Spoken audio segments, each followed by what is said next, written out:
Livro de Josué, capítulo 7, versículo 8 em diante. Diz assim o texto: Ah, Senhor, que direi, pois Israel virou as costas diante de seus inimigos? Ouvindo isto, os cananeus e todos os moradores da terra nos cercarão e desarraigarão o nosso nome da terra. Então, que farás o teu grande nome? Então disse o Senhor a Josué: levanta-te, porque estás prostrado assim sobre o teu rosto? Israel pecou, e até transgrediram o meu concerto que ele tinha ordenado, e até tomaram do anátema, e também furtaram, e também mentiram, e até debaixo da sua bagagem o puseram, pelo que os filhos de Israel não puderam subsistir perante os seus inimigos, viraram as costas diante dos seus inimigos, porquanto estão amaldiçoados, e não serei mais convosco, se não tirar o anátema do meio de vós. E Deus diz no versículo 13: levanta-te e santifica o povo, e diz: santificai-vos para amanhã, porque assim diz o Senhor, Deus de Israel: anátema há no meio de vós. Amém? Quero fazer uma oração rapidamente. Em nome de Jesus, meu Pai, a tua palavra, meu Deus, foi lida. A tua palavra que o Senhor diz que passarão os céus e a terra, mas ela não há onde passar. Então, no nome de Jesus, Pai, ali está, meu Pai, nesta live, neste culto do lar, meu Deus, o povo, meu Pai, com sede e fome da tua palavra. Graças a Deus que eles não dependem de mim, porque eu não tenho, eu não posso, eu não consigo, eu não faço, mas o Senhor pode todas as coisas. Então, no nome de Jesus, Pai, usa-me, Senhor, com ousadia, com autoridade, põe as palavras nos meus lábios, e que a sua palavra vá e produza, meu Pai, o resultado na qual vai ser enviada.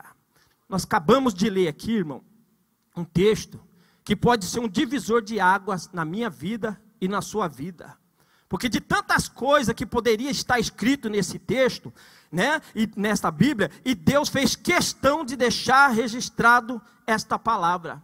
Vemos que Deus está falando para um homem chamado Josué.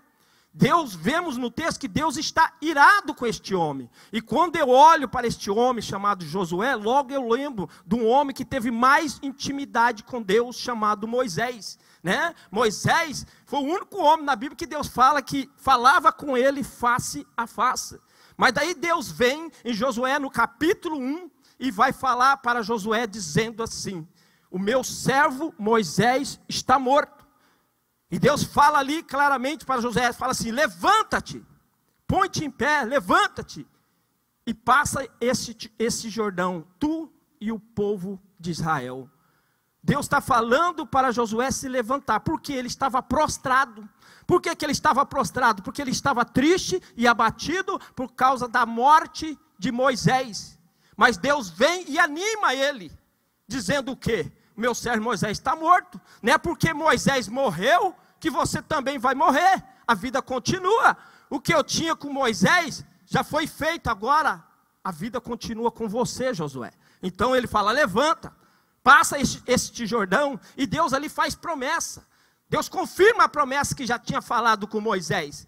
E fala assim: aonde tu colocares as plantas dos pés, eu serei contigo. Não vou te deixar, não vou te desamparar. E ali Deus vai fortalecendo ele. E o que eu acho interessante nesse texto, irmão, que do versículo 6, do capítulo 1 de Josué, do versículo 6 até o versículo 9, Deus vai falar 3 vezes a mesma palavra. Quando eu li esse texto, eu fiquei perguntando, por que Deus falou, né, 3 vezes a mesma palavra? E essa palavra é esforça-te. Deus fala para ele claramente, no versículo 6, Deus falando, né, até o 5, fazendo promessa, no versículo 6, Deus fala: esforça-te e tem de bom ânimo.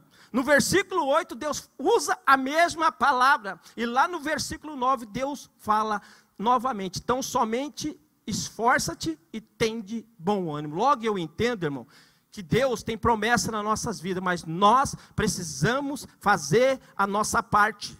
É isso que Deus está falando para Josué. Eclesiastes 9:10 diz: tudo quanto tiver a tua mão para fazer, faça conforme as tuas forças. Então Deus pega e instrui a Josué, porque Deus vai começar a cumprir as promessas na vida do povo de Israel. né? Quando eles passarem o Rio Jordão, Deus vai começar a cumprir.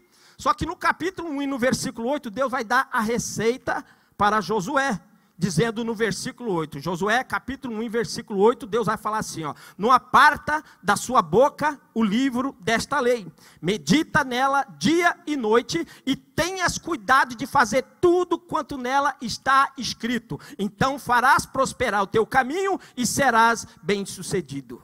Olha o segredo da vitória, irmão. Muitas vezes as pessoas estão fazendo tantas coisas e estão esquecendo o principal, a palavra de Deus. Você está aí, né, no culto do lar, você está aí ouvindo esta palavra nesta live, né? E Deus está falando claramente com você, está te dando a chave que vai abrir as portas que você precisa. Deus está falando claramente, é como se Deus chegasse em Josué e falasse assim: Josué, você quer vencer? Josué ia olhar e ia falar: sim, Deus, eu quero vencer. E Deus pega e dá a receita dizendo: não aparta da tua boca o livro desta lei. E o que eu acho interessante, que no final desse texto, Deus fala assim: e tenhas cuidado de fazer tudo quanto nela está escrito, então farás prosperar o teu caminho e serás bem-sucedido. Então Deus está instruindo a Josué, para ele ter cuidado. Então, ou seja, não adianta eu apenas ler a palavra, mas eu tenho que ter o cuidado de obedecer a palavra. Não adianta você ficar só ouvindo a palavra. Tiago capítulo 1, versículo 22, diz assim: não seja apenas ouvinte, mas praticante da palavra. É isso que Deus está falando, senão você não vai prosperar. Se tem uma coisa que Deus não abre mão, irmão, é dos seus estatutos, é da sua palavra, né? Sempre Deus vai querer a obediência, porque se a gente não obedecer, a gente vamos perecer, né? Mas seguindo aqui o texto, para você entender, Deus fala isso para Josué, e Josué pegava o que Deus passava para ele, assim como Deus fazia com Moisés, né? Moisés subiu o Monte Sinai, Deus dava ali as coordenadas, né? Os mandamentos, Moisés descia o Monte Sinai e passava para o povo o ensinamento, só que agora é Josué que está fazendo isso. Então Josué pega e passa os ensinamentos para o povo, né? E ele vai fazer exatamente o que Deus mandou, porque Deus falou assim: cata este povo e passa o Jordão. E ele pega e obedece a Deus, eles passam o Jordão. E quando eles passam o Jordão, eles vão começar a conquistar as terras prometidas. Porque, meu irmão e minha irmã que está aí ouvindo esta live, se Deus te prometeu, você pode ter certeza que as promessas de Deus vai acontecer na sua vida, queira Satanás ou não. Sabe por quê?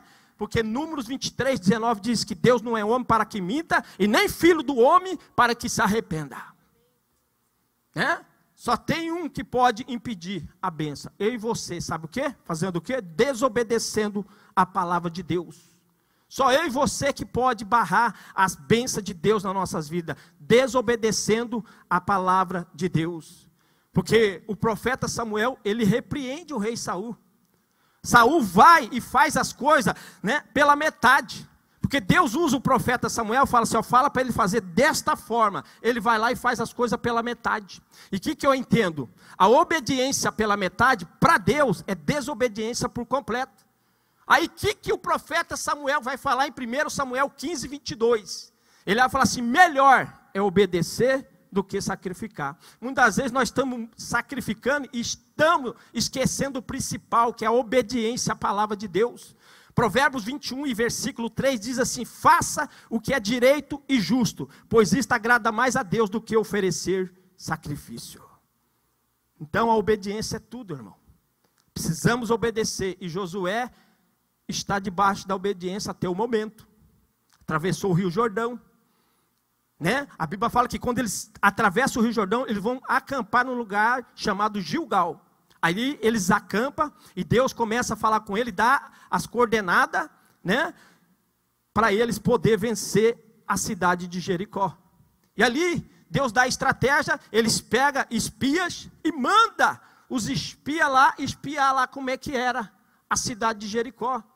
E lá vai os espias, né, ver o tamanho das muralhas, ver os guardas, que era bastante guarda, que os guardas, né, estavam bem armados, né, pega, faz todo o relatório e traz esse relatório para Josué, né? Aí Josué vai pegar e vai caminhar segundo a vontade de Deus para poder vencer a primeira promessa, que era a cidade de Jericó. E Deus vai falar com Josué mais uma vez sobre a obediência. Falando assim, vocês vão dar 7 voltas em volta da muralha, e na última volta mais 7 voltas. Logo aí eu entendo Deus novamente querendo a obediência. Para que ficar dando volta em muralha? Se Deus não precisa ficar fazendo essas coisas. Deus estava querendo a obediência do povo novamente. A mesma coisa que Deus fala para Adão e Eva. Põe um monte de árvore frutífera, fala assim, pode comer 99% das árvores, mas aquela ali vocês não tocam. Deus estava querendo a obediência.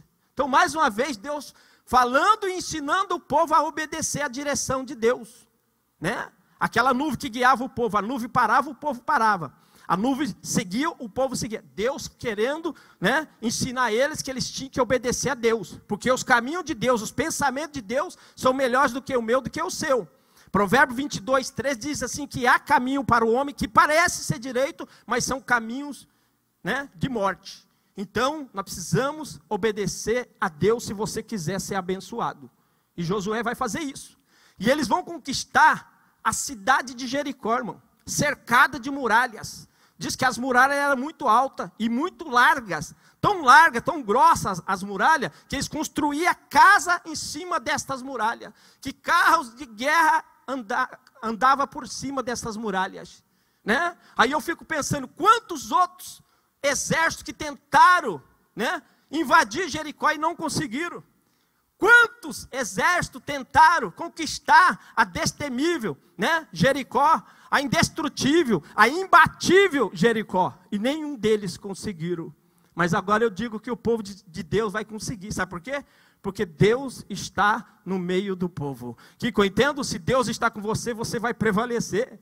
A Bíblia fala em Lucas 1,37, diz assim, porque para Deus não há impossível. Romanos 8,31 diz assim, se Deus é por nós, quem será contra nós? Filipenses 4,3 diz assim, que nós podemos todas as coisas através daquele que nos fortalece. Então, se Deus está com você, você vai vencer. Né? Eu citei aqui Jó 38, 35, que ele dá ordem aos raios, raio se apresenta a ele dizendo, eis-nos aqui. Que Deus é esse? Então, se Deus está com você, é certeza que você vai vencer. Ele diz assim, Isaías 43, 13, ainda que houvesse dia, eu sou, e não há ninguém que possa escapar das minhas mãos, e operando eu, quem impedirá? Então, se Deus está com você, está tranquilo, irmão. Né? Tem um ditado aí que fala assim, que quem tem Deus tem tudo. E o povo estava com Deus. Então eles vão vencer.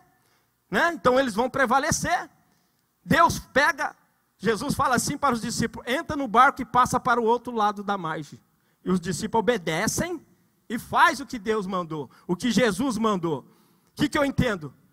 O vento era contrário, a tempestade, as ondas eram altas, mas a tempestade não impediu a trajetória daqueles discípulos, porque Jesus estava no barco com os discípulos.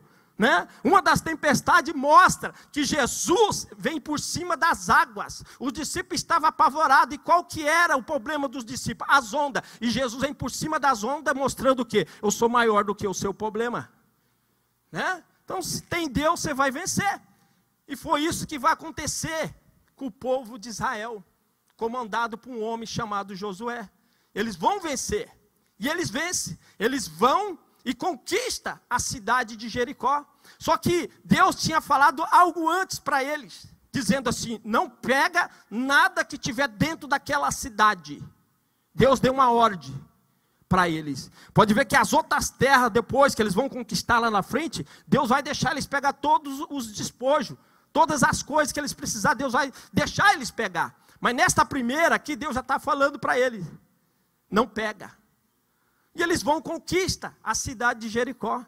Né? Fizeram festa, ficaram muitos alegres, abraçaram um outro, né? Quem sabe fizeram um churrasco, com certeza. Né?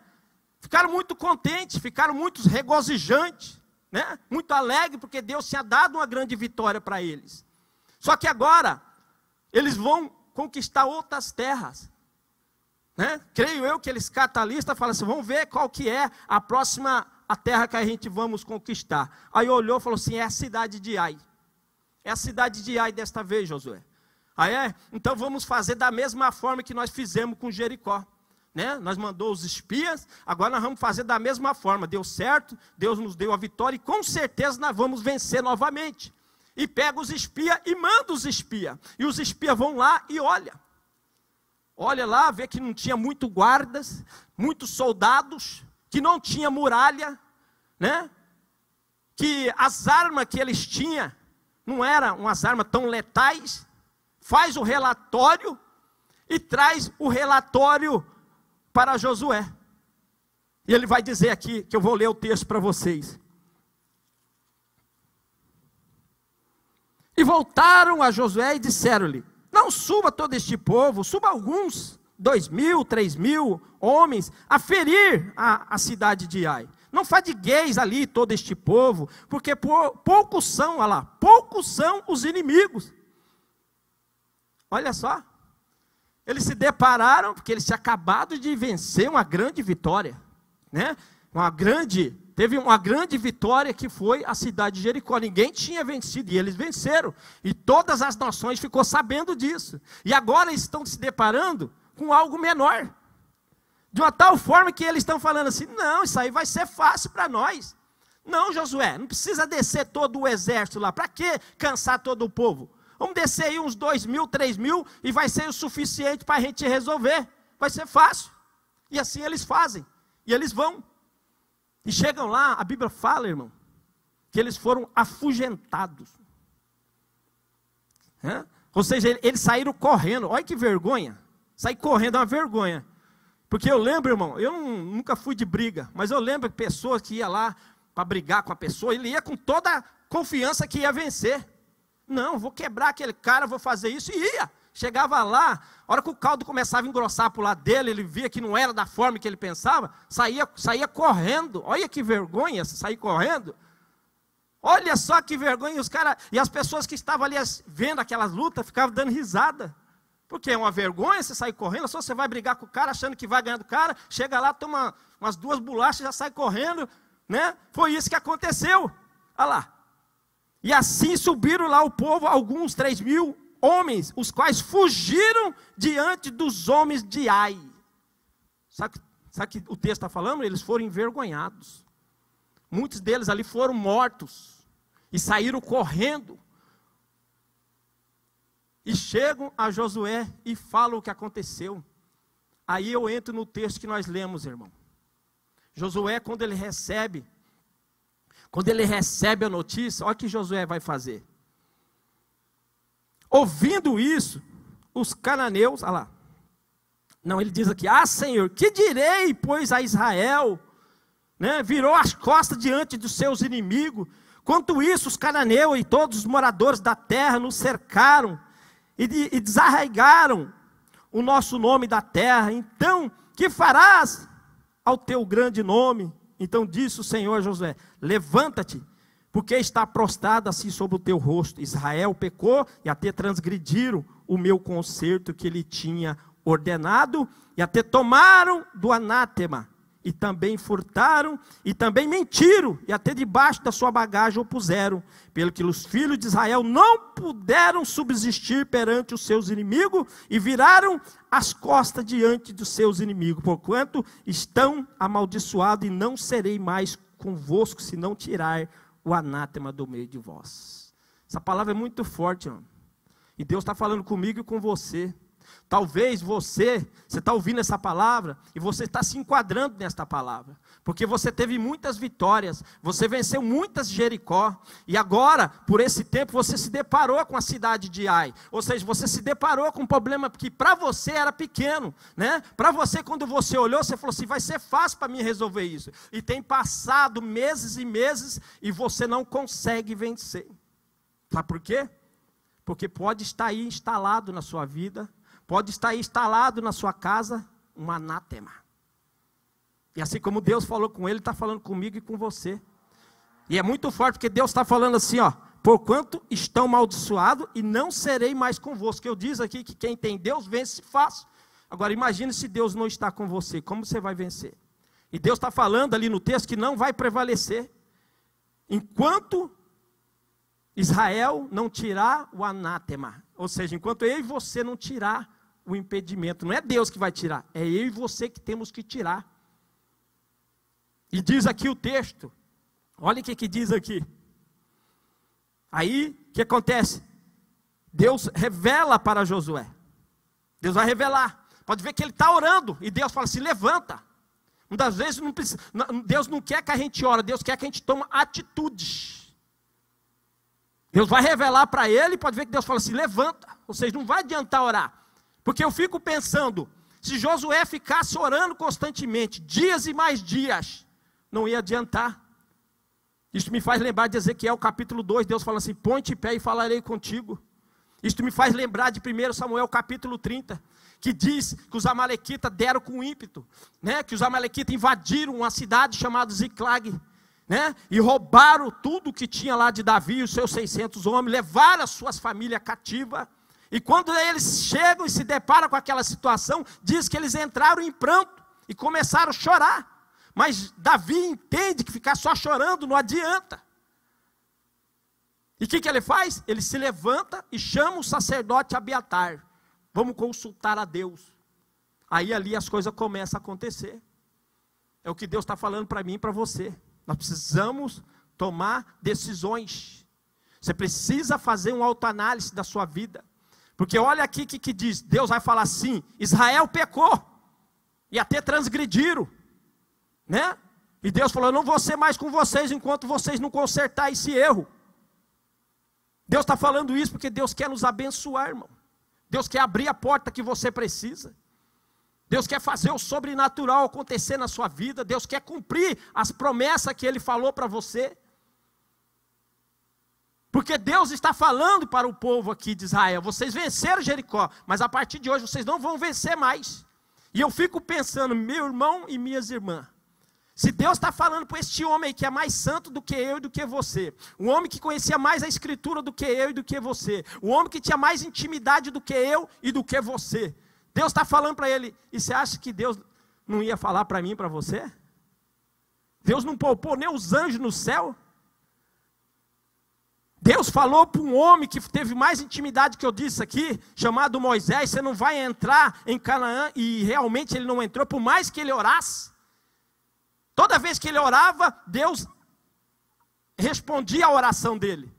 Toda vez que ele intercedia ao povo, pedindo algo a favor do povo, Deus agia em favor de Moisés, né? Atendendo a oração de Moisés.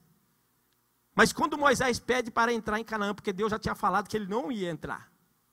Que Deus manda ele falar com a rocha, ele bate na rocha. E Deus não deixou ele entrar. Aí, você acha que Deus não vai agir da mesma forma contra as nossas vidas? Então o que acontece? Deus revela. Aí, como ele não sabia, Deus fala assim, chama todas as tribos. E a Bíblia vai falar que vai passar tribo por tribo, né? Cada tribo era formado por várias famílias. Então vai passar tribo por tribo, família por família e homem por homem. O que eu vejo nesse texto? Nós precisamos fazer um autoanálise na nossa vida, em todas as áreas da nossa vida, para ver aonde está o anátema, aonde está o pecado escondido, que está nos impedindo das bênçãos de Deus vir sobre as nossas vidas. É isso que Deus está falando. 1 Coríntios capítulo 11, versículo 28, diz assim, pois analise-se o homem a si mesmo, né? É você que tem que fazer o autoanálise da sua vida e ver aonde que está o erro, né?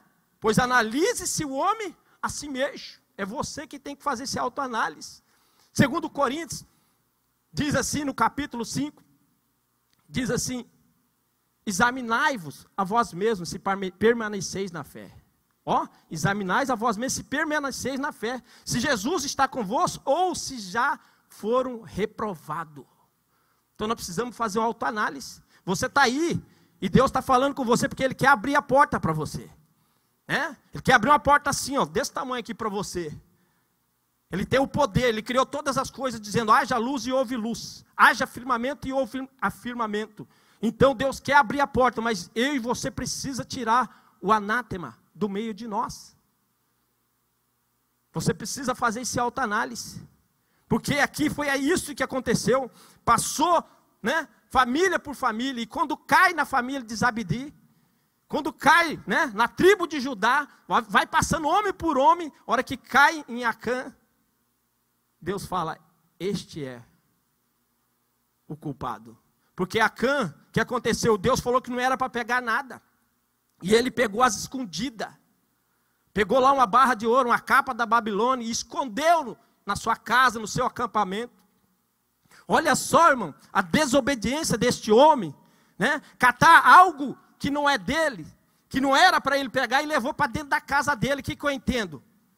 Quando você pega algo que não te pertence e leva para sua casa, você leva maldição para dentro da sua casa. Foi isso que Acã fez, na qual prejudicou não apenas ele, mas toda a família dele, que todos eles vão ser apedrejados, todos eles vão morrer por causa dessa atitude. E Deus está falando com você. Talvez tenha passado 1 ano, 2 anos, 3 anos, e você achava que é prova. Talvez não é prova, é porque tem um anátema aí. A Bíblia me faz lembrar de 2 Samuel capítulo 21, que nos dias de Davi, diz que tinha uma época, estava passando uma época muito dura, né? Estava tendo uma fome muito grande naqueles dias. Fazia 3 anos que estava passando fome. Aí Davi pega e vai consultar a Deus, por que daquela, né? 3 anos de sofrimento daquele jeito. 3 anos. Aí Davi vai consultar a Deus. E quando ele consulta a Deus, Deus fala o porquê, que Saul tinha matado os gibeonitas, na qual tinha feito uma promessa lá, o povo de Israel lá atrás, que não ia matar eles, e Saul matou. Então Deus fala o problema que estava acontecendo naquela seca. Aí eu fiquei pensando, 3 anos? Então se Davi tivesse orado, quando tivesse passado 1 ano, era 2 anos a menos de sofrimento. Por que demorou tanto? Né? Se tivesse orado, pedido a direção de Deus com 2 anos de seca, era pelo menos 1 ano a menos de sofrimento. Mas demorou 3 anos. Talvez, irmão, é isso que está acontecendo. Tem passado 1 ano, 2 anos, 3 anos, você precisa consultar a Deus. Né? Você precisa fazer uma campanha buscando a direção de Deus. Né? Perguntando se realmente isto é uma prova, realmente que Deus prova, sim. A Bíblia fala que Deus prova aquele que Ele ama, só que muitas das vezes é um anátema que está aí alojado. Aí você me pergunta, o que pode ser um anátema? Uma coisa roubada? Essa falcatrua? Esse cambalacho que você fez aí para ter uma casa? Esse cambalacho que você fez aí com olerite falso? Para ter esse carro, para ter essa moto, você levou uma maldição para dentro da sua casa? Aí você pergunta, por que eu não estou vencendo? Aí Deus fala, tem um anátema alojado dentro da sua casa. Deus não compactua com coisa errada, irmão. Eu lembro muito bem, quando eu tinha um lava-rápido durante 15 anos, eu colocava um araminho lá, para vir menos água. Só que eu não servia a Deus. Eu comprava coisa roubada, parecia uma coisa roubada lá, eu comprava. Porque o brasileiro, ele é assim, ele sempre quer levar vantagem. Mas depois que eu me converti, jamais. Como que eu vou subir num púlpito santo desse aqui e ainda estiver contando uma mentira? Eu caio duro aqui agora. E eu falo com ousadia, eu falo com autoridade, porque eu sei da minha vida, a Bíblia fala, eu citei aqui a 1 Coríntios 11, 28. Não interessa o que os outros falam, o importante é que eu sei. Pois analise-se o homem a si mesmo. Então eu tenho autoridade para falar isso. Então eu fazia isso. Negocinho roubado aqui, eu comprava. E a Bíblia fala o quê? 1 Tessalonicenses 5, 22. Foge da aparência do mal. Olha que interessante, não está falando foge do mal. Parecer que é mal, foge. É o que a Bíblia está falando.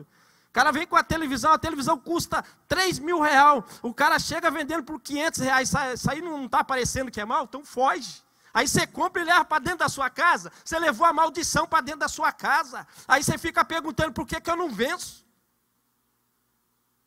Aquele dinheiro que você cata escondido. Sei lá onde que você pega esse dinheiro escondido e põe no bolso e leva. Você está levando maldição para dentro da sua casa. Né? Até peço ajuda para o Fernando aqui, porque o povo precisa ouvir esses 2 textos, e eu quero que esse povo lê. Abacuque 2,9. Olha o que diz em Abacuque. E a Bíblia fala, ai daquele que ajunta bens mal adquiridos para colocar o seu ninho no alto. Olha só, Abacuque capítulo 2, versículo 9. Ai daquele que ajunta bens mal adquiridos para colocar o seu ninho no alto. Meu Deus do céu. Bens mal adquiridos. Quantas pessoas não estão levando esses bens mal adquiridos para dentro da sua casa? Essa coisa roubada para dentro da sua casa, né? Essa falcatrua. Aí fica perguntando, por que eu não venço? Por que eu não prospero? Jeremias 22:13 diz assim: ai daquele que edifica a sua casa com injustiça, e os seus aposentos sem direito, e que não paga o que lhe é de direito. Olha só, meu Deus do céu, e Deus está falando aqui, isso aqui é um divisor de água para nossas vidas, irmão. Deus está nos chamando a um concerto, porque Ele quer nos abençoar aqui na terra e depois nos levar para o céu. Nos levar para o céu. Então nós precisamos obedecer à direção de Deus, né? Quantas vezes pareceu, quantas coisas erradas para me fazer e eu não fazia, porque eu sei que se eu fizesse, toda vez que eu ponhasse o meu joelho no chão, Deus não ia receber a minha oração. Olha o que diz Isaías 59, diz assim, ó: pois são os pecados de vocês que os separa do seu Deus, são as suas maldades que faz com que Ele se esconda de vocês e não atendam às suas orações.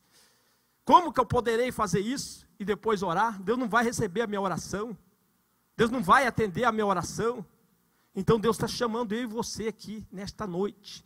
Ele quer nos abençoar, mas nós precisamos fazer uma autoanálise da nossa vida e tirar tudo aquilo que é pecado das nossas vidas.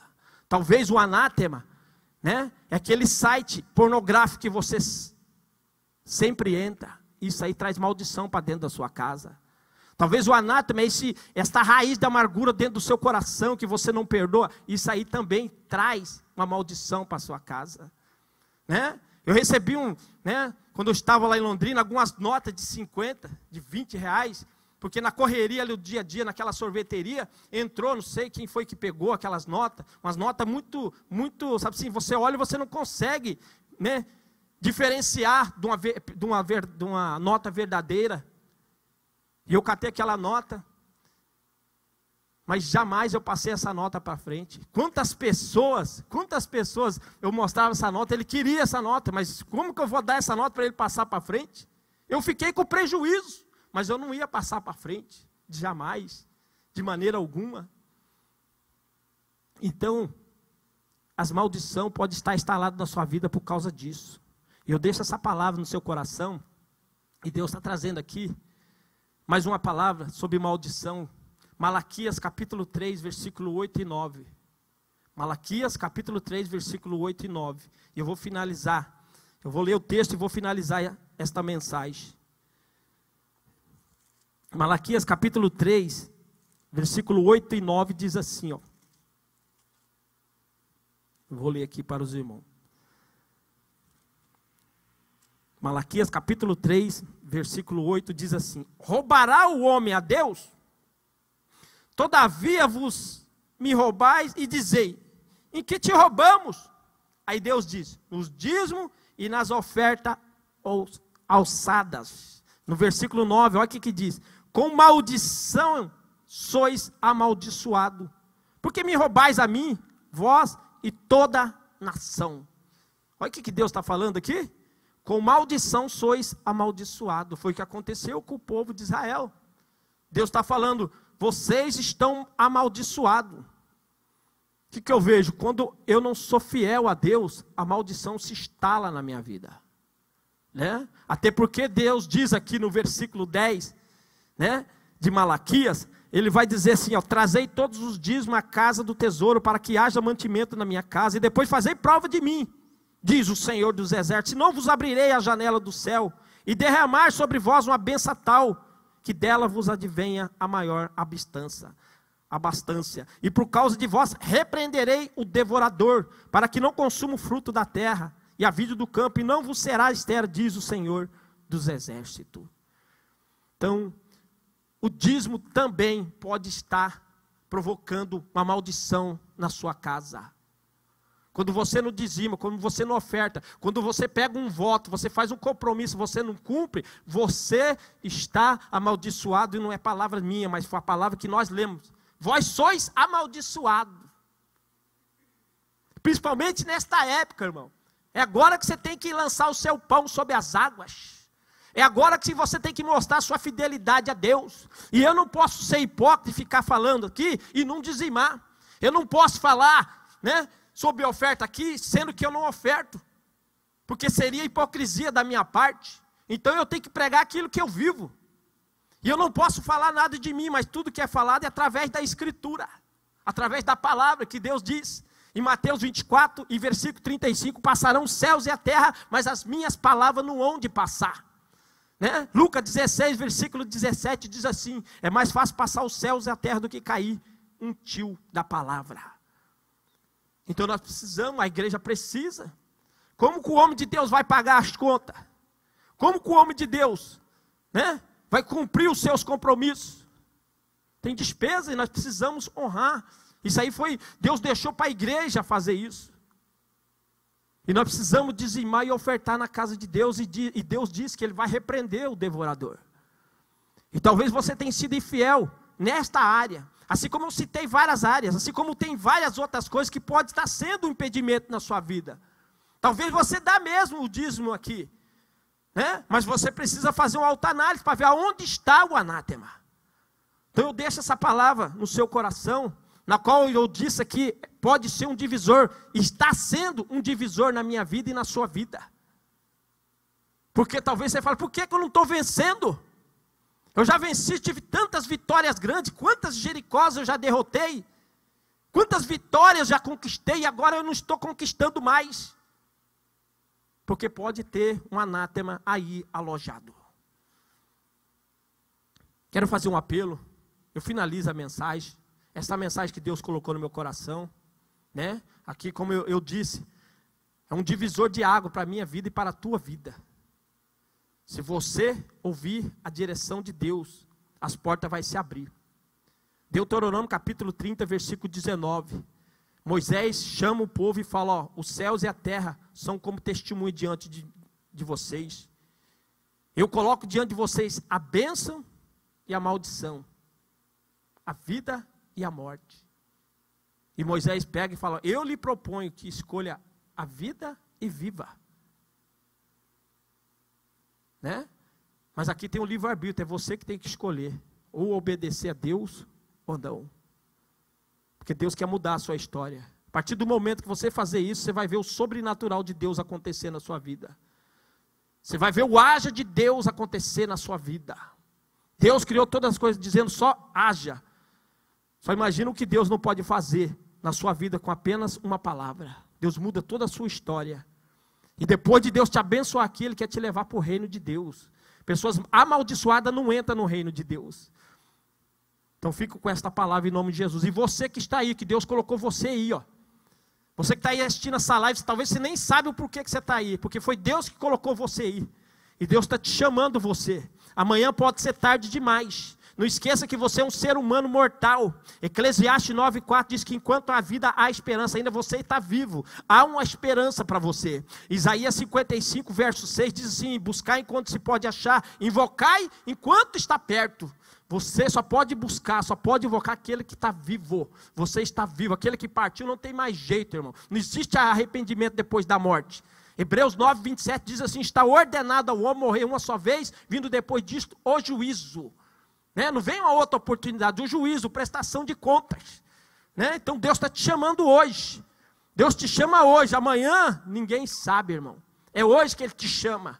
Se você quer aceitar Jesus como o único e legítimo salvador da sua alma, a sua alma que é eterna, que vai partir para a eternidade, daqui 100 anos ela vai estar na eternidade. Todo mundo que está aqui, todo mundo que está ouvindo aí, ó, daqui 100 anos, até essa criança de 1 ano aí, ela já vai estar na eternidade, daqui 100 anos.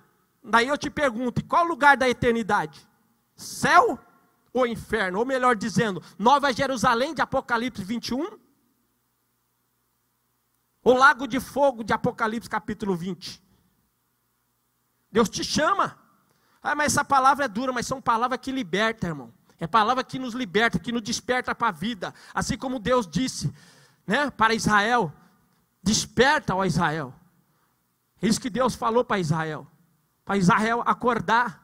Prepara-te, ó Israel, para te encontrar com teu Deus. E Deus está te despertando nesta noite. Deus te chama. Se você quer aceitar Jesus como o único e legítimo Salvador da sua alma, põe a sua mão aí no seu coração. Em nome de Jesus, eu vou estar ajoelhando aqui, vamos estar fazendo oração. E você também, que um dia conheceu a Deus e saiu da presença de Deus, eu não sei o porquê, Deus te chama para um concerto. Deus te chama para você se reconciliar com Ele hoje. Amanhã, não sei, amanhã pertence a Deus, irmão. É hoje. Se você quer reconciliar e aceitar Jesus, põe aí, se ajoelha aí onde você estiver. Deus está vendo você. Provérbios 15:3 diz que os olhos de Deus estão sobre toda a parte, observando a todos, tanto os bons como os maus. Hebreus 4:3 diz que não há nada que se possa esconder de Deus em toda a criação. Tudo está descoberto e aberto dentro dos seus olhos, e é Ele que nós vamos ter que prestar conta. Então se ajoelha aí neste momento. Senhor, meu Deus e meu Pai, eu não estou vendo essas pessoas, mas os seus olhos, que são como chama de fogo, está vendo esta pessoa, não vendo apenas por fora, mas o Senhor está olhando o coração. Ó meu Pai, se o Senhor encontrar sinceridade, meu Pai, neste coração, meu Deus e meu Pai, a partir de hoje a vida desta pessoa muda. A partir de hoje o nome dela é escrito no livro da vida. Ó meu Deus, estou em nome de Jesus, ó Pai, alcança agora essa vida, muda a história dela, meu Deus, batiza ela com o Espírito Santo e com fogo. Ó meu Deus, escreve ela, o nome dela no livro da vida e nunca mais apaga. Desde já eu oro e coloco, Pai, essas vidas nas tuas mãos, e que o teu nome seja glorificado em nome de Jesus. Estende as suas mãos. Eu vou dar aqui a bênção sacerdotal, apostólica, né? Não somos apóstolos, mas estamos debaixo da cobertura do apóstolo, em nome de Jesus. Então estende aí as suas mãos, que a graça do nosso Senhor Jesus Cristo, que o grande amor de Deus Pai e a comunhão do Espírito Santo esteja com todos, e todos dizem amém e amém. Com Jesus eu sou imagem e semelhança. Fica com Deus, fica essa palavra no seu coração, em nome de Jesus.